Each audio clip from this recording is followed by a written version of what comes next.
5, 4, 3, engine start. 1, 0, and liftoff of the Delta rocket carrying GLAST, a gamma-ray telescope searching for unseen physics in the stars of the galaxies.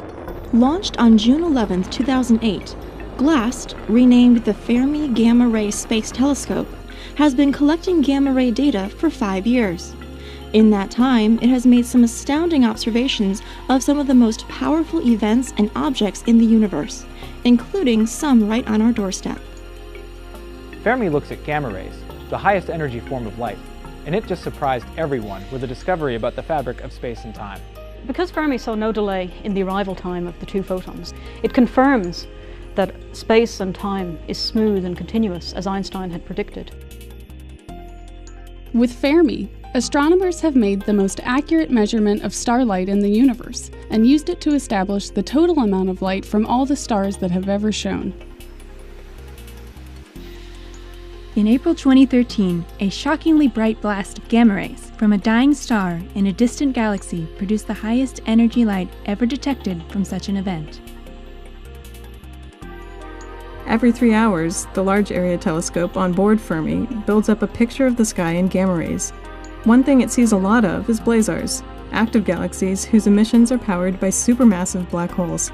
Because we're watching them all the time, we can track their activity and alert other telescopes to new flare-ups. 2 years of scanning the sky with Fermi's Large Area Telescope have set the strongest limits yet for WIMP dark matter. The longer Fermi operates, the better its ability either to box in the nature of dark matter or to find actual evidence of what it is. Scientists have recently discovered a gigantic, mysterious structure in our galaxy. This never-before-seen feature looks like a pair of bubbles extending above and below our galaxy's center. New images show where supernova remnants emit gamma rays 1 billion times more energetic than visible light. This glow suggests that the remnants are a source of cosmic rays, protons and electrons accelerated to near light speed.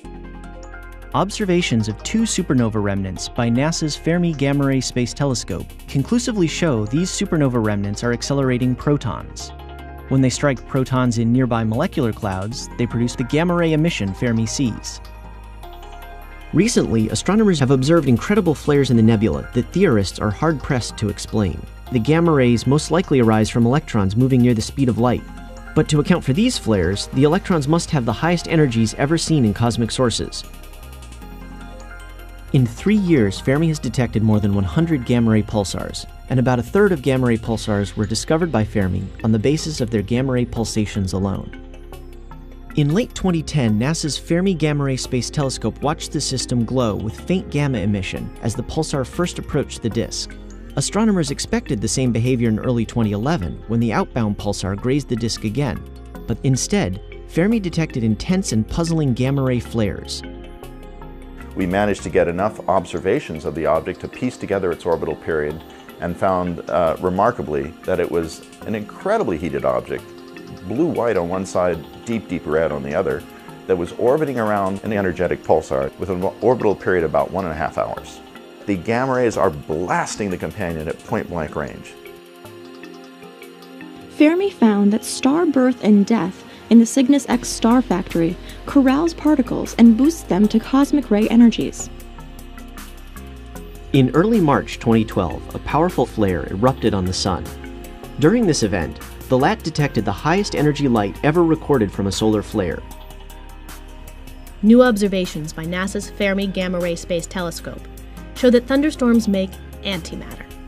The process starts with a terrestrial gamma-ray flash, or TGF, an intense pulse of gamma rays originating from thunderstorms.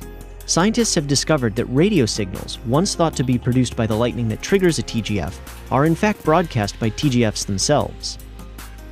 There was a defunct Russian satellite in an orbit that would intersect Fermi's orbit in about a week.